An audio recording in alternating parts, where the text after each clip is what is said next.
Unfortunately हो क्या रहा है, जो बच्चे यहाँ से उत्तराखंड की डाइट का एंट्रेंस पास करके, जिन्होंने 2 साल लगातार परिश्रम करके जो डाइट से अपना शिक्षण प्राप्त कर रहे हैं, उनको इस विज्ञप्ति में केवल कुछ समय के कारण उनको वंचित रखा जा रहा है।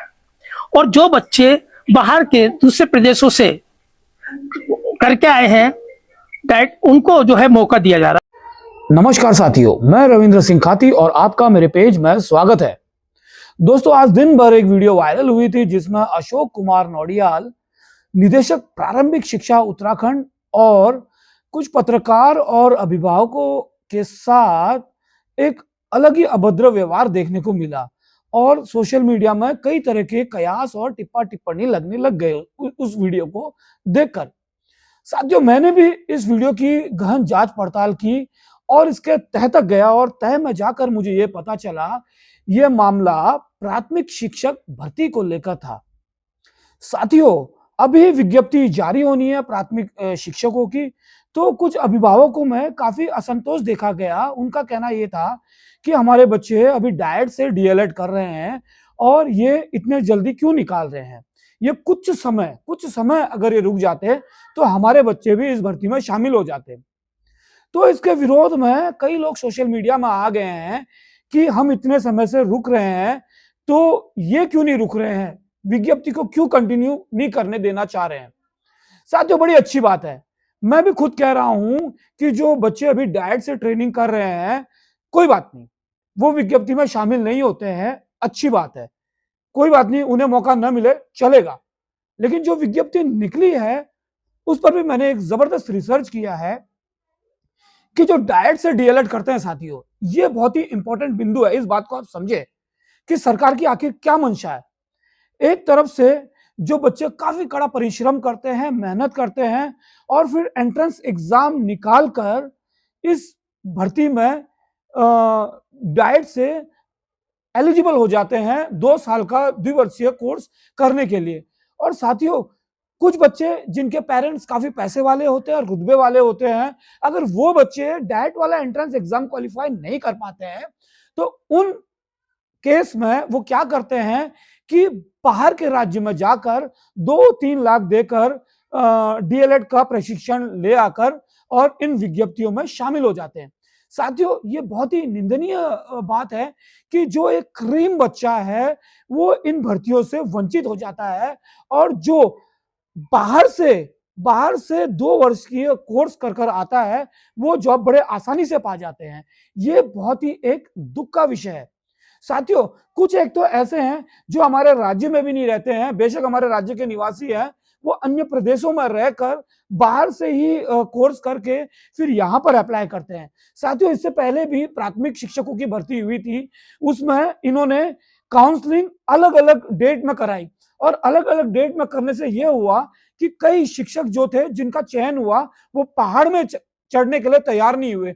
उसमें हुआ ये कि उन्होंने 10 जगह अपनी जो अपने रिजल्ट है वो हर जिलों में उन्होंने लगा दिया और लास्ट में अगर किसी का पिथौरागढ़ में भी नियुक्ति हो गया, उन्होंने वहां नियुक्ति लेने से मना कर दिया क्योंकि उन्होंने नैनीताल जिला, उधम सिंह नगर जिला, वहां पर भी उन्होंने अपनी जो डॉक्यूमेंट्स है वो लगा रखी थी। तो लास्ट में क्या हुआ, उन्होंने वहां की छोड़ दी, वहां की जॉब उनके हाथ क्या आई, वो जॉब छोड़ दी और नैनीताल जिले में सुगम वाले क्षेत्र में ले लिया। तो सबसे पहले सरकार की भी जो मंशा है वो भी बहुत गलत लगी, जो लास्ट टाइम उन्होंने किया कि हर जगह हर जिले में से कोई भी आवेदन कर सकता है।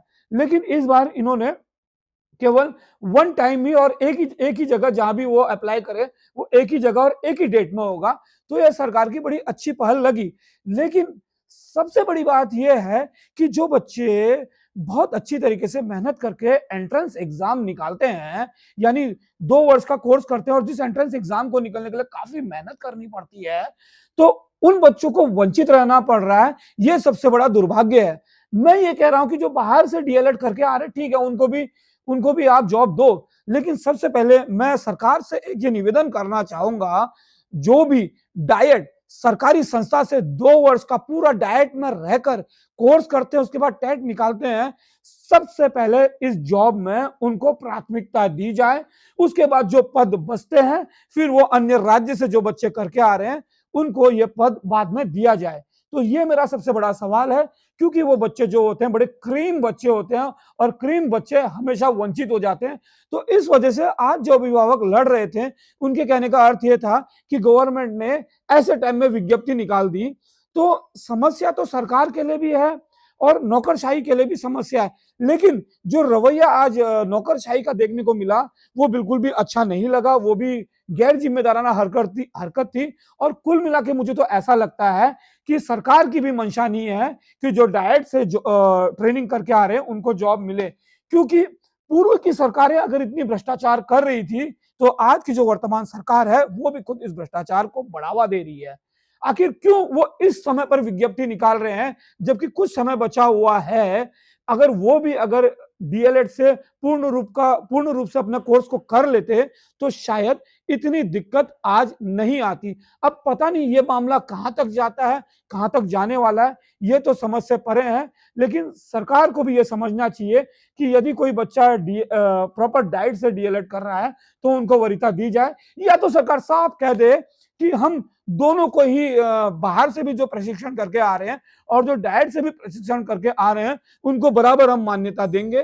तो कल के दिन हम भी अपने बच्चों को कहेंगे कि कोई जरूरत नहीं इतना मेहनत करने की, हम अपने सोना जेवरात जो भी हो बेच कर भी, हमारे पास उतनी औसत नहीं है, हम बाहर से डीएलएड करवा लेंगे और अपने बच्चों को एग्जाम में बैठने के लिए तैयार कर देंगे।